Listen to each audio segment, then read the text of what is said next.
Hello everyone, this is Jason from Primetime Aquatics. Thank you so much for being here. In today's video, we are going to be comparing two of the most popular filters on the market, and that is the sponge filter and the hang-on back filter. We're going to look at the advantages and disadvantages of each. If you're thinking, wow, I thought you've done this before, it was a long time ago, and over the years, some of my opinions may have changed. We're going to update this. We're going to look at both of these filters, see which one comes out on top. Really appreciate you being here. Hope you enjoyed the video.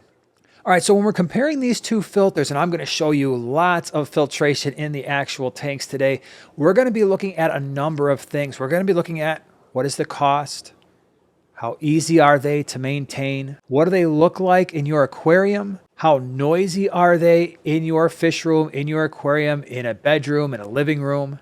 We're going to look at the different types of filtration capacity, biological, mechanical, chemical filtration, how safe they are for your fish, and of course, how safe they are for you and your home. And so that's what we're doing with both of these. All right, so first thing, let's take a look at the cost, because that is a major contributing factor to whether or not you go with hang-on back filters or sponge filters.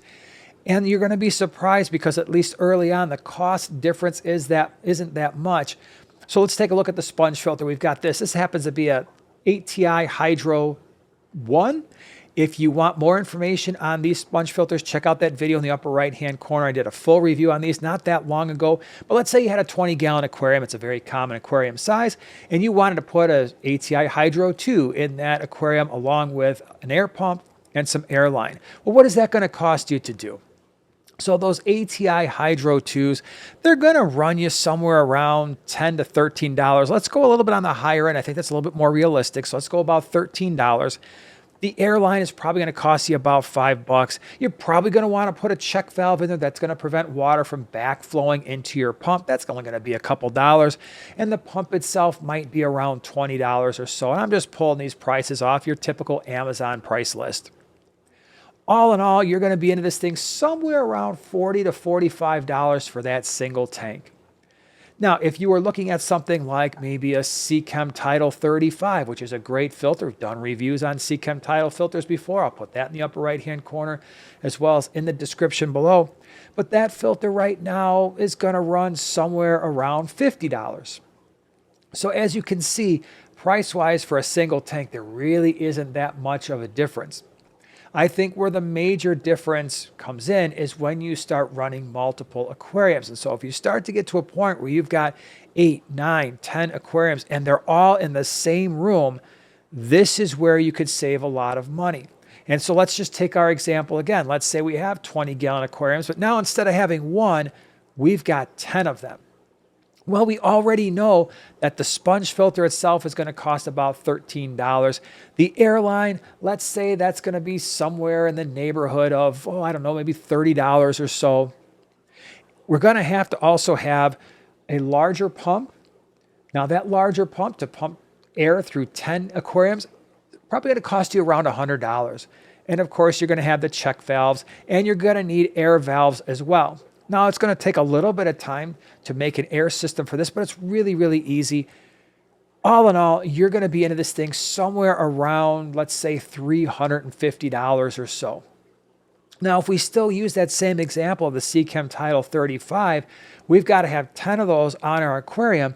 That's going to be right around $500. So right away, we know, okay, we're saving a significant amount of money by going the sponge filter route.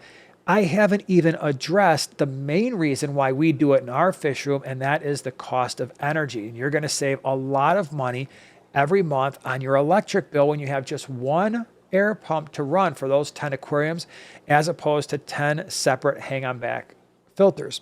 Now, the savings for the energy is going to be highly dependent upon the types of energy you're getting, where you live, but there is going to be a significant cost savings there.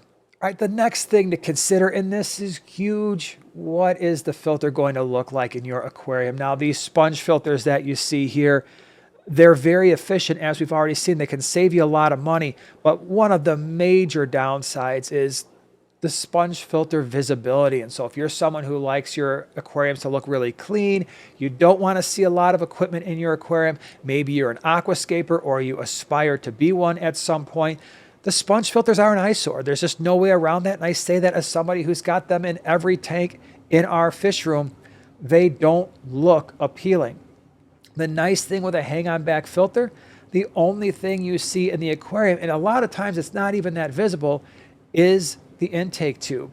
And so if you're looking for a nice clean look, there is absolutely no comparison. The hang-on back filter is going to come out way ahead in that department. I think the next thing to consider is noise. And I think this is something that a lot of people overlook. In our fish room, you can definitely hear the sponge filters. Why? Well, they're in the water. You wouldn't think that you'd be able to hear them. And the pump itself is not all that noisy, but what we do hear is a lot of the bubbling. Now, there's ways to get around that. So these uplift tubes, you can buy uplift tubes that are longer and they have an elbow towards the top. So instead of shooting the bubble straight up and then they're breaking on the surface of the water, causing all that noise, they shoot out around across the top of the aquarium. They're a lot less noisy. However, now you've got even more filtration visible in your aquarium. Not only do you see this thing, but now you've got this uplift tube that's a lot longer and it's got an elbow at the top. And so if you don't mind that look, then that can be a great way to eliminate a lot of the noise from your sponge filters. That's not to say that hang-on back filters are dead quiet, because that's not necessarily the case either. They have a return as well. And this return here, depending on the brand of filter, it may drop water a little bit closer to the back of the glass, and that's going to create a splashing noise as well. For some filters, like this is an AquaClear in particular, there is a motor that is external, and this motor can make a little bit of noise sometimes, not a lot, but certainly it's something that you can hear. There are filters like the Seachem line and the Marineland Pros and the Aqueon Quiet Flows where the motor is actually inside the water, and those things typically are extremely quiet. So if you're looking for a filter that is going to be in a bedroom or a living room, someplace where you're going to be a lot and you don't want to hear it, if you're going to go hang-on back filter, I highly recommend get an internal motor like the Seachem Tidal or the Marineland Pro. If you're going to use sponge filters, highly recommend, at that point it might be worth getting the extended intake or the extended tubes, and then have that elbow so that it doesn't make a lot of noise. The next thing to consider, and this is extremely important, that is how well do these filters actually work? How well do they do filtration? After all, we're getting a filter because we want our fish to be healthy, we want a healthy ecosystem, and we want our tanks to look nice. And so there's three types of filtration. There's biological filtration, mechanical filtration, and chemical filtration. And of the three, biological filtration is by far the most important. So all filters, regardless of the type, they're designed to house filter media. Now this sponge filter, this sponge is the filter media. And this creates surface area for beneficial bacteria to grow. And those beneficial bacteria are designed to take the ammonia that the fish produce and break it down and turn it into something called nitrite.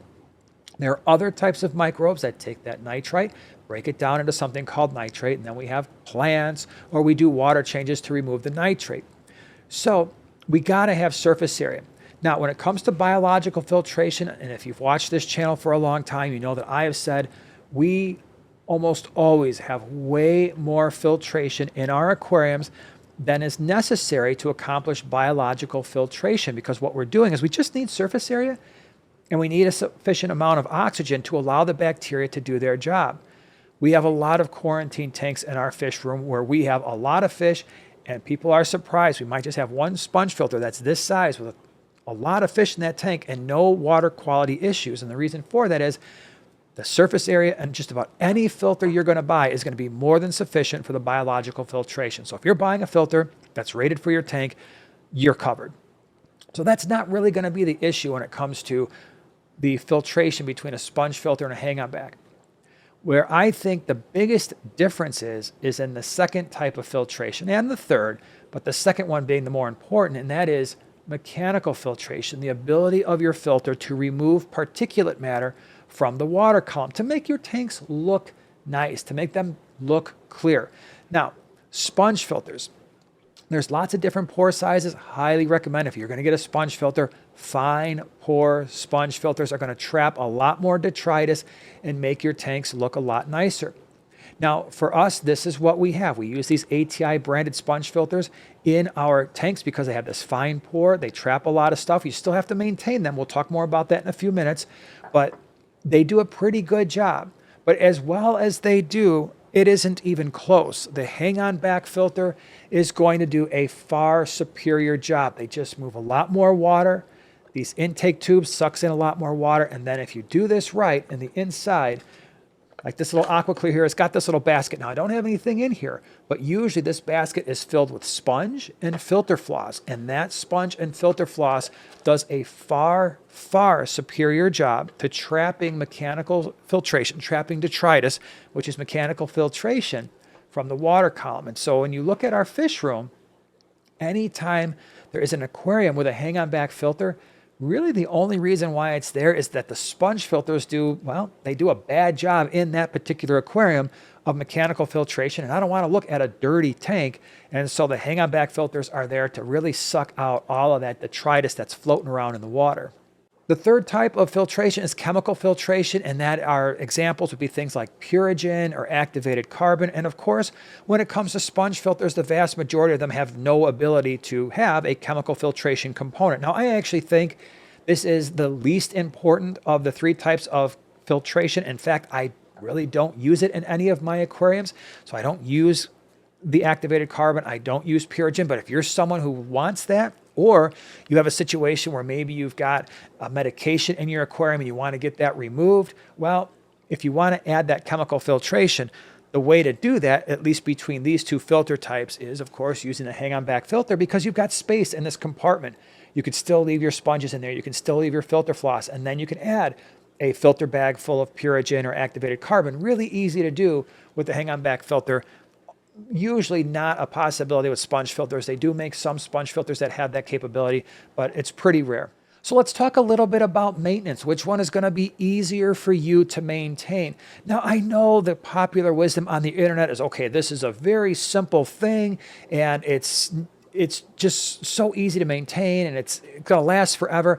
That's not completely true. So with sponge filters, we maintain all of our sponge filters every single week, because if we don't do that, the mechanical filtration really, really suffers. Now, keep in mind, when you're maintaining a filter like this, you're going to get in the tank, your arms are going to be wet, you've got to take this thing, usually pull the top part of this sponge filter off, or at least separate these two. Let me do that. There we go.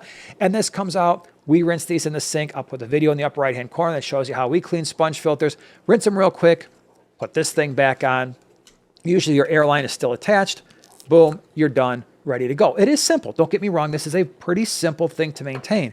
However, I think the hang-on back filter is even easier to maintain because this thing's just resting on the back of your aquarium. You don't have to reach into the aquarium. You just pull this lid right off.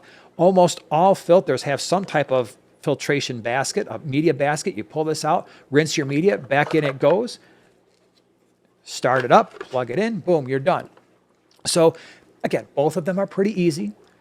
Probably two of the easiest types of filters to maintain. However, I do give the edge to the hang-on back filter. All right, so what about the safety for your fish? Something that often gets overlooked. If you are keeping shrimp, you're breeding fish, this sponge filter can be an outstanding choice.